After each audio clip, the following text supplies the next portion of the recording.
नमस्कार, ओम शांति।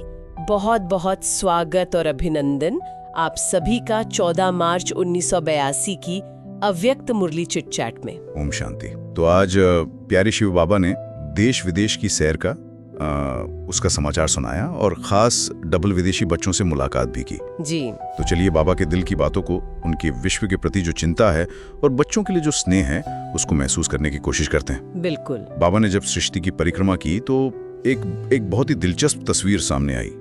खासकर भारत और विदेश के बच्चों को लेकर बाबा के मन में क्या चल रहा था, क्या देखा उन्होंने? हाँ, बाबा ने एक कह सकते हैं गहरा विरोधाभास देखा।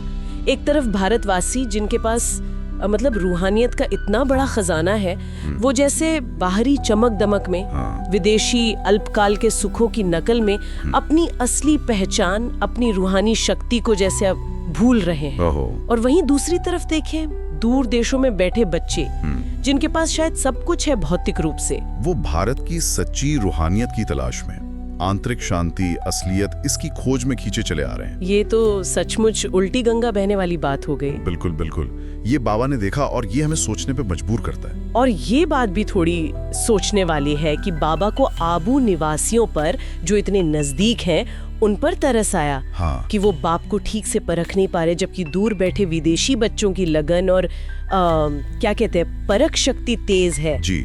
इससे बाबा क्या इशारा दे रहे हैं? ये इशारा है, देखिए, आंतरिक लगन का, स्नेह का और सच्ची परख शक्ति का। बाबा उन डबल विदेशियों की, मतलब जो विदेश में रहते हुए भी ज्ञान में इतने गहरे हैं, उनकी कमाल देख रहे हैं। अच्छा। उनकी प्यास को देख रहे हैं। तो ये दिखाता है कि नजदीकी कोई भौतिक दूरी पर निर्भर नहीं है, वो तो दिल के लगाव की बात है। सही बात है। और साथ ही बाबा ने दुनिया की हालत का भी जैसे आईना दिखाया कि जैसे पतझड़ में पेड़ सूखता है ना, हाँ हाँ, फल फूल सब गिर जाते हैं, वैसे ही दुनिया में अब वो सुख शांति के बाहरी साधन वो कम हो रहे हैं। यहाँ तक कि जो संपन्न देश माने जाते हैं वहां भी अब वो पहले जैसी बात नहीं रही। वो सहजता, वो नौकरियां कम हो रही हैं। ये तो वाकई चिंता की बात है। और बाबा ने जो कहा कि अब दुनिया में बस दो बातें रह गई हैं, चिल्लाना या मजबूरी से चलाना। हाँ, ये सुनकर तो लगता है जैसे जीवन से वो असली खुशी चली गई है। बिल्कुल बिल्कुल, बाबा का इशारा यही है कि वो सहज आनंदमय जीवन वो मुश्किल होता जा रहा है।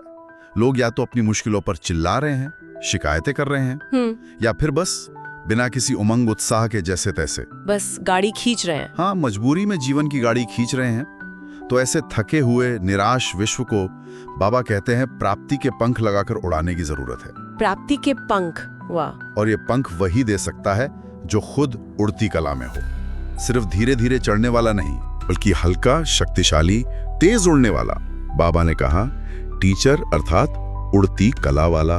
तो ये एक बहुत ऊंची स्थिति हुई, टीचर बनना, उड़ती कला में स्थित होना। जी।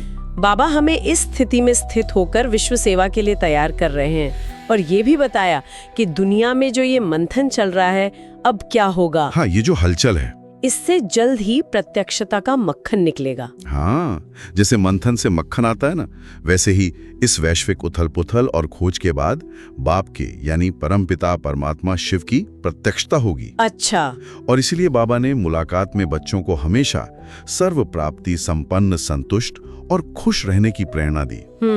बाबा चाहते हैं कि हमारे चेहरे से, हमारे चलन से वो रूहानी नशा, वो आंतरिक भरपूरता झलके जो दुनिया को आकर्षित करे। बिल्कुल। और अनुभवों में रोज नवीनता लाने की बात भी कितनी प्यारी है, ताकि पुरुषार्थ बोझ ना लगे। हाँ हाँ, जैसे शांति का अनुभव करना है तो कभी परमधाम की शांति, कभी सतयुगी स्वरूप की शांति, कभी कर्म करते हुए शांति के सागर बाप की याद से शांति। अनुभव एक ही गुण का, पर उसमें वैरायटी, पिकनिक। हाँ, बाबा ने इसे वैरायटी पिकनिक कहा ताकि ये रूहानी यात्रा हमेशा ताजगी और मंग से भरी रहे।